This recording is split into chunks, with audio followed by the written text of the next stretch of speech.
मेघना ट्रेन में बैठी सुबक सुबक कर रो रही थी। बगल में बैग दबाए विंडो सीट पर बैठी खिड़की से बाहर रात के फैले साए अपने अंदर उतरता महसूस कर रही थी। बहते आंसू छुपाने की कोशिश में चुपके चुपके साड़ी के पल्लू से आंखें साफ करती आसपास बैठे मुसाफिरों को देख रही थी। कोई ऊपर के बर्थ पर सोने की कोशिश में करवटें बदल रहा था, कोई सीट पर बैठ ऊँघ रहा था तो कोई आपस में बातें करने में मगन था। मेघना ने सब पर नजर दौड़ाई। उसे लगा जैसे सब उसे ही घूर रहे हैं। उसके कुछ दूर पर 4 से 5 लड़के बैठे जोर जोर से हंसी ठिठोली कर रहे थे। एक दूसरे के हाथ पर हाथ मारकर अपनी दुनिया में मस्त थे। मेघना की नजर उन पर पड़ी तो उनमें से एक लड़के ने मेघना को देखा। उस लड़के ने बाकी लड़कों को इशारा किया तो सबने मेघना की तरफ मुड़कर देखा और फिर बातों में लग गए। सबकी नजरों के खौफ से वो कुछ और अपने अंदर सिमट गई। ट्रेन हल्की हल्की सीटी देकर अपनी पूरी रफ्तार पकड़ चुकी थी। अब ट्रेन से नीचे उतरना नामुमकिन था। शादी के बाद पहली बार मेघना अपने पति सुमित के साथ सुमित के मामा जी के यहाँ दिल्ली जा रही थी। मामा जी ने बहुत प्रेम से बुलाया था दोनों को। सुमित ने ट्रेन का टिकट कल ही ऑनलाइन बुक कर दिया था।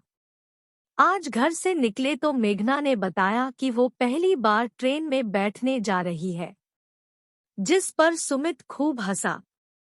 अरे बाप रे, ऐसा कैसे हो गया कि तुम कभी ट्रेन में नहीं बैठी, जिस पर मेघना बुरा मान गई। तो इसमें हंसने वाली क्या बात है, मैं वाकई नहीं बैठी ट्रेन में।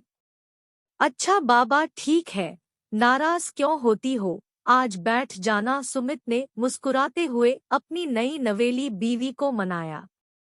स्टेशन पहुंचकर दोनों अपनी बुकिंग सीट्स पर बैठ गए और बातें करने लगे। तभी मेघना बोली, सुमित फलों वाला रैपर तो मैं घर पर ही भूल गई। अरे यार, ध्यान कहाँ था तुम्हारा, सुमित कुछ गुस्से में बोला। आई एम सॉरी सुमित, मेघना रुआसी होकर बोली। चलो कोई नहीं, मैं देखता हूँ यहाँ आस पास कुछ मिल जाए तो। ऐसे खाली हाथ जाना अच्छा नहीं लगता, इतना कहकर सुमित उठने लगा। मैं भी चलती हूँ आपके साथ, मेघना बोली। नहीं यार, तुम यहीं बैठो, मैं 2 मिनट में आया। सुमित के कहने पर मेघना बैठी रही, पर उसे अकेले बैठने में डर लग रहा था और उसका डर सच बन गया। सुमित को गए 15 मिनट से ऊपर हो गए थे। तभी ट्रेन ने सिटी दे दी। सिटी के साथ हल्के हल्के चलने लगी तो मेघना की नजरें खिड़की से बाहर सुमित को खोजने लगी। मेघना ने फौरन अपने बैग से मोबाइल निकाला कि सुमित को फोन कर सके, पर उसकी बैटरी डेड थी। सुमित के 2 साला भतीजे ने गेम खेलकर बैटरी खत्म कर दी थी। मेघना ने देखा और सोचा था, मामा जी के घर जाकर चार्ज कर लूंगी। अभी तो कोई जरूरत नहीं मोबाइल की, पर मोबाइल की कभी भी जरूरत पड़ सकती है, उसे अब एहसास हुआ। मोबाइल की बैटरी डेड देखकर मेघना और डर गई। भागकर ट्रेन के दरवाजे तक पहुंची, पर ट्रेन ने धीरे धीरे रफ्तार पकड़नी शुरू कर दी थी, जिस कारण उसकी नीचे उतरने की हिम्मत नहीं हुई। ट्रेन में पहली बार सफर करने के कारण घबराहट में उसे चैन खींचने का भी ख्याल नहीं आया। बेचैन होती रोती अपनी सीट पर आकर बैठ गई। यूं अनजान अजनबियों पर भरोसा भी नहीं कर सकती थी, इसलिए चुप बैठे सिसकती रही और ट्रेन शाम ढलते रात के साये में जा घुसी थी। 4 घंटे के सफर के बाद दिल्ली आ गया था। ट्रेन अपने मुसाफिरों को रात के काले साये में अकेला छोड़ बाकी मुसाफिरों को उनकी मंजिल पर पहुंचाने निकल चुकी थी। मेघना भी अपना बैग उठाए स्टेशन पर खड़ी थी। अब उसे कुछ समझ नहीं आ रहा था कि क्या करे।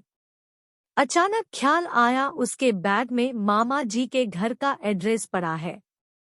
उसने जल्दी से बैग टटोला और एड्रेस वाला पर्चा निकाला तो उसकी सांस में सांस आई।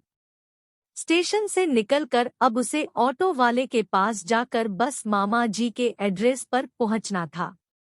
उसे लगा अब सब मुश्किल आसान हो गई और बस वो मामा जी के घर पहुंच ही चुकी है। स्टेशन से निकली तो कोई ऑटो वाला उस एड्रेस पर जाने को तैयार नहीं था।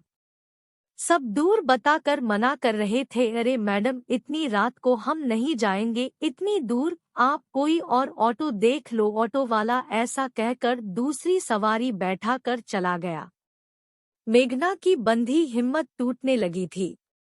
गहरी होती रात, अकेली लड़की और अनजान शहर।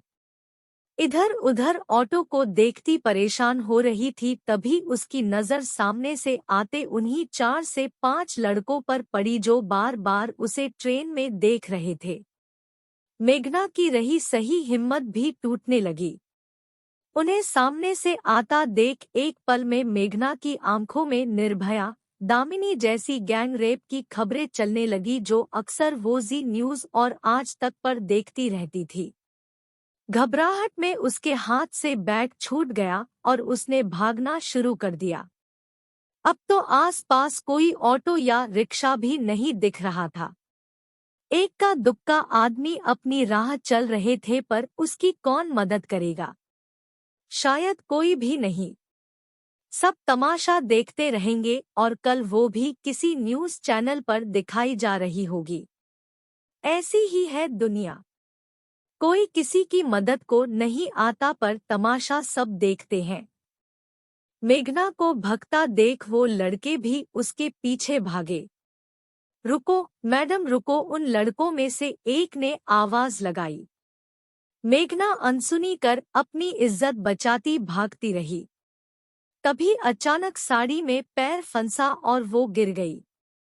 हाथ सीधे जाकर सड़क पर लगे और हथेलियां छिल गईं।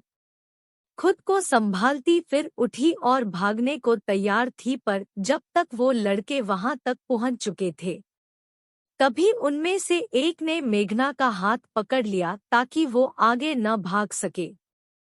छोड़ो छोड़ो मेरा हाथ, मुझे जाने दो, मेघना रोने लगी। क्यों भाग रही हो, हम तुम्हें खा जाएंगे क्या? उनमें से एक लड़का गुस्से से चिल्लाया। तुम्हारा ये पैसों का पर्स गिर गया था ट्रेन में, वो देना था तुम्हें। तुम ट्रेन में बैठी रो रही थी तो हमें लगा मुसीबत में हो शायद, दूसरे लड़के ने कहा। मेघना ने छोटा सा पैसों का पर्स ले लिया। घबराहट में मोबाइल निकलते वक्त शायद वहां गिर गया था।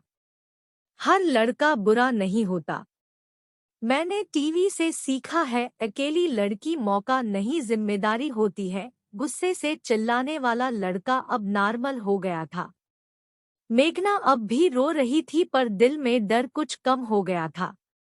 कहाँ जाना है तुमको, इतनी रात को अकेली क्यों हो? पर्स देने वाले लड़के ने पूछा, साथ में वो बैग भी थमाया जो डर से सड़क पर फेंक आई थी।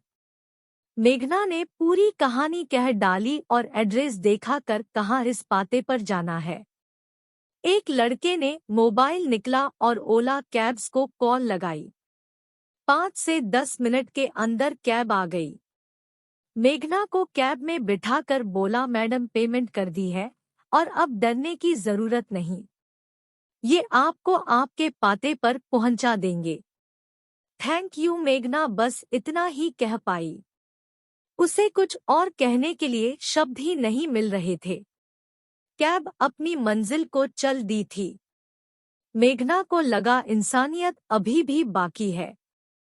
तो दोस्तों, इस कहानी से आपको क्या सीखने को मिला कमेंट में बताएं।